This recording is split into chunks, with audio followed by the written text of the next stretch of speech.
Good morning, everybody. First, I want to thank you all for coming. I want to introduce to you Elizabeth Emery, who is the head of our criminal division in the Attorney General's office, and Thuru Vignaraja, Deputy Attorney General. We're here this morning because we have a crisis in our state. It's a crisis that's fueled by heroin. And it is a public health crisis, and it's a public safety crisis. Just to illustrate for you the public health crisis, take a look at this chart. You can see that heroin overdose deaths in Maryland have doubled since 2010. Emergency room visits related to heroin overdoses have tripled in the same time period. And I'm sorry to keep moving you, Elizabeth, but you can see that no region of our state has escaped this crisis. Every corner of the state has suffered. These are heroin overdose deaths just in the past 2 years. You can see that the Baltimore metropolitan area has probably suffered the most, 78 deaths in Anne Arundel County, 139 in Baltimore County, 293 in Baltimore City. We lose more than a person a day in our state to heroin-related death. And the public safety crisis follows in its wake. It brings with it violence, gangs, and guns. The kinds of crimes that we experience as a result range from petty theft to murder.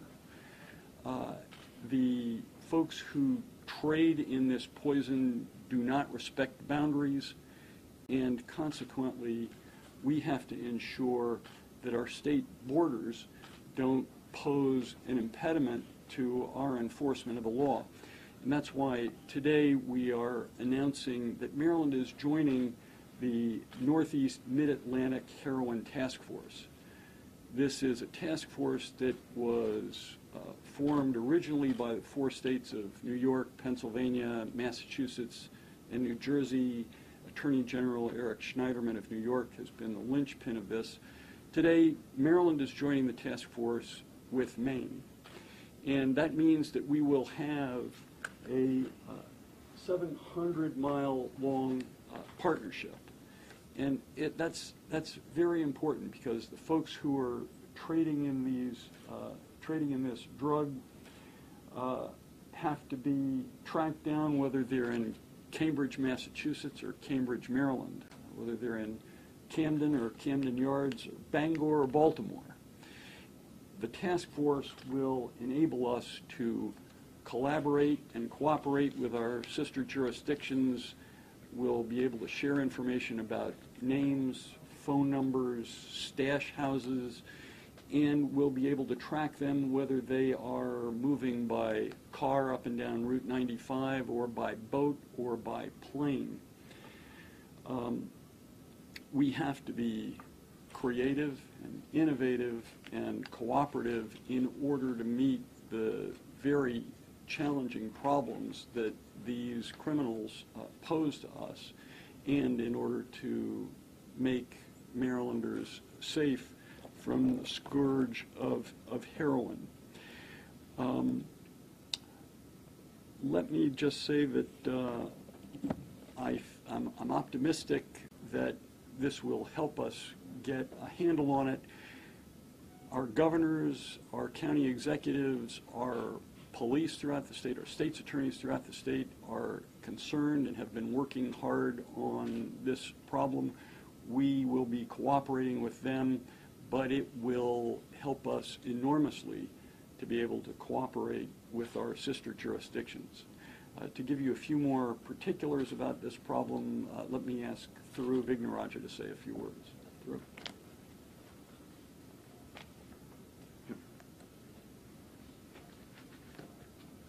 Good morning, everyone. Good morning, everyone. My name is Thuru Vignaraja, and again, I'm the Deputy Attorney General. Let me start by briefly echoing and emphasizing a couple of the things the Attorney General has said, because he is 100% right. The state of Maryland is facing a heroin crisis like it's never seen before. Purity is up even as prices of heroin are down. And as heroin has gotten cheaper, the costs for our communities have gone through the roof. It was in 2012 that there were 150,000 new heroin users nationwide, and that was before we were calling it a crisis. There is literally no evidence, unfortunately, that the epidemic is slowing down in Maryland or anywhere else. And for problems of an unprecedented scope, we need solutions of an unprecedented scale. The heroin epidemic, just as the Attorney General has said, is a health crisis. It is a safety crisis. It is a public health crisis. It is a public health crisis. And this task force is intended to attack and address both heads of that beast. So what does that interstate partnership mean in practical terms? Let me elaborate on a couple of aspects. First, there will be a new level of intelligence sharing. The multi-state task force is meant to establish open lines of communication to facilitate instant and constant exchange of intelligence and information.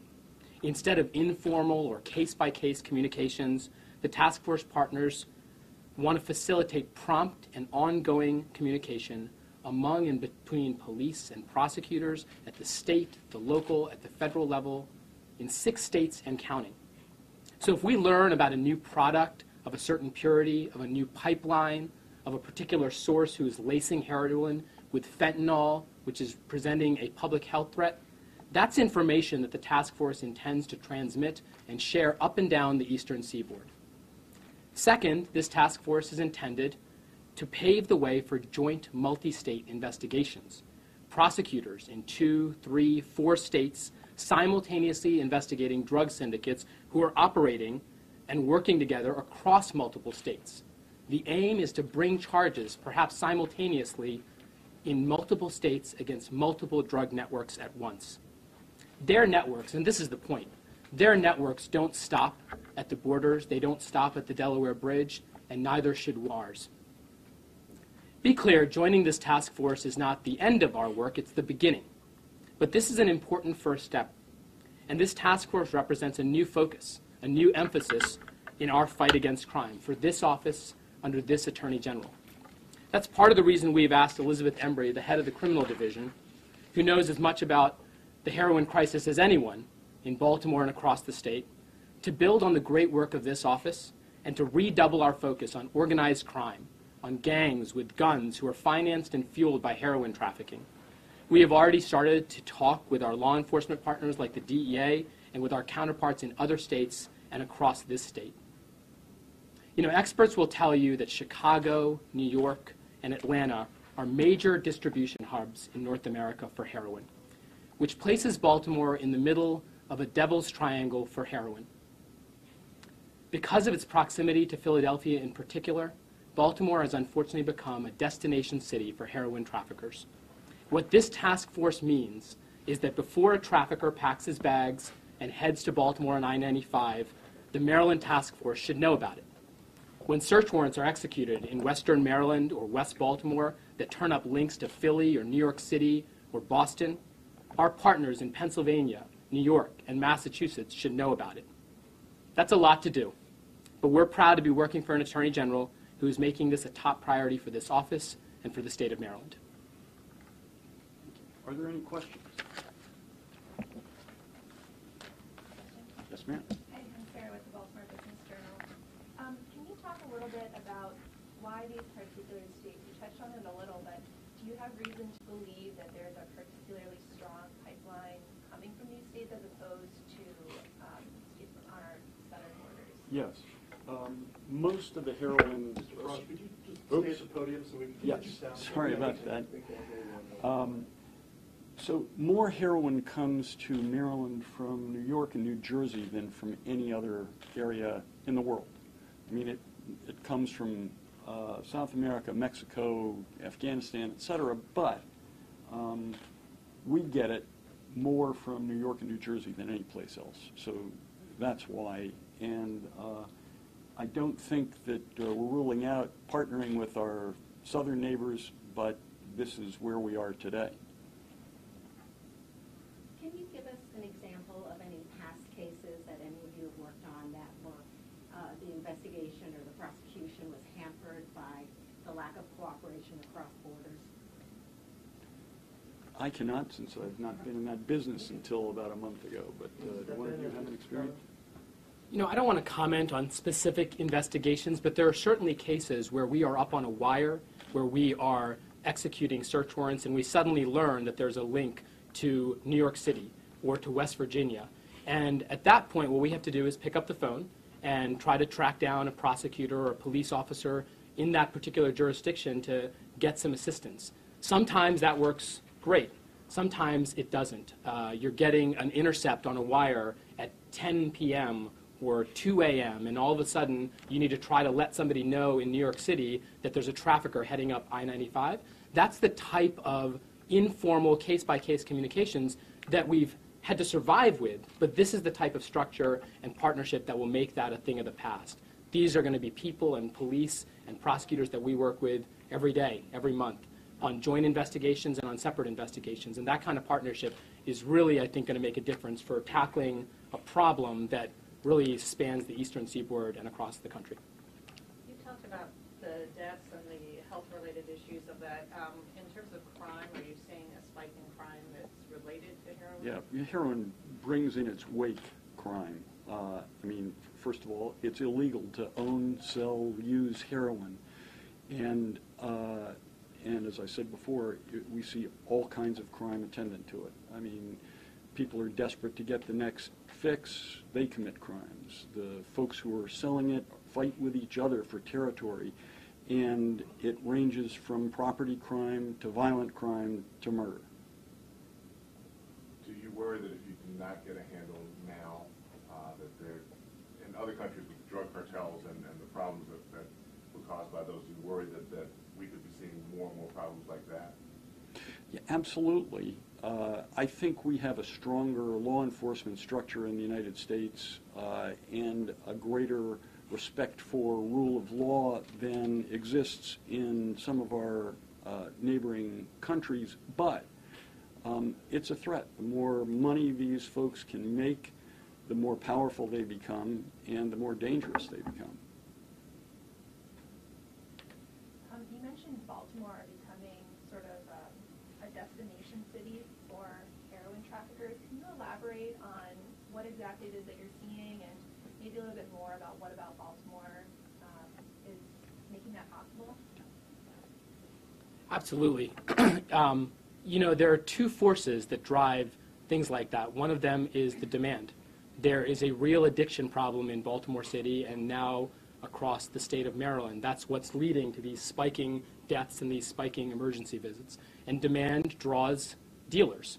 The second feature that's contributing to this is that Baltimore is literally on train lines and roadways and highways that make it very easy for traffickers to transport these drugs and peddle these drugs to this city in particular.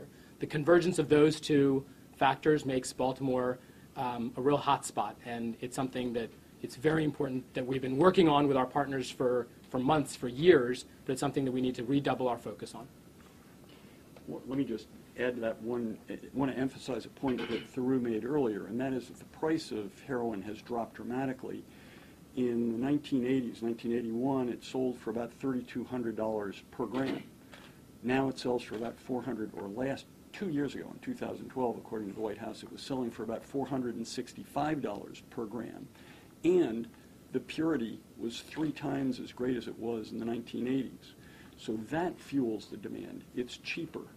If you've become addicted to oxycodone or some other prescription drug and you're looking to continue your addiction, heroin's a pretty good, cheap alternative. Makes it very, very dangerous. Anyone else? Sorry, go ahead. Sorry. You said the demand drives the supply. Is it wise to try to catch this on the supply side and not deal with the demand in the city rather than? We have to deal with both the demand and the supply. We can't afford to let either side of the equation be neglected. But the supply is generated by criminals. The demand is generated in part by victims. And we need better tools to help the victims, but we have to prosecute the folks who are trading in it.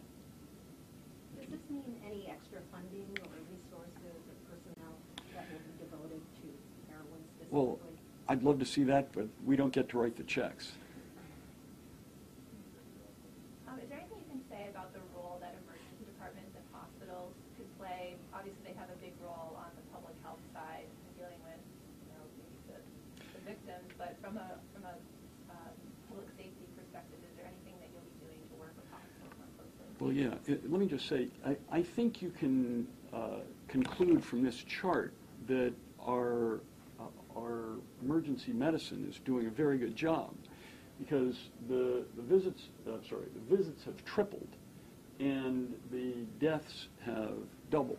So they're doing a very good job. I think many of the first responders are now carrying Noxolone, which can reverse the effects of an overdose if administered promptly, and we're doing better on the public health side of it. But I think our folks are overwhelmed by the increased use. With in joining the task force, you're talking about the 95 corridor and the other Yes. Areas from Maine down to Maryland. You talked about demand a little bit. What is your office going to also focus? What kind of focus will your office put on trying to handle and deal with the demand as well, and deal with the local communities that are dealing with this? I'm not sure. Well, let me put it this way. In terms of demand, we can influence the price of heroin by cutting off the supply. So if we can catch the people who are trading in it and reduce the supply, the price will go up, demand will flatten out or go down. So that's the, I guess, simplest way of putting it. Anyone else? All right. Thank you very much. Thank you.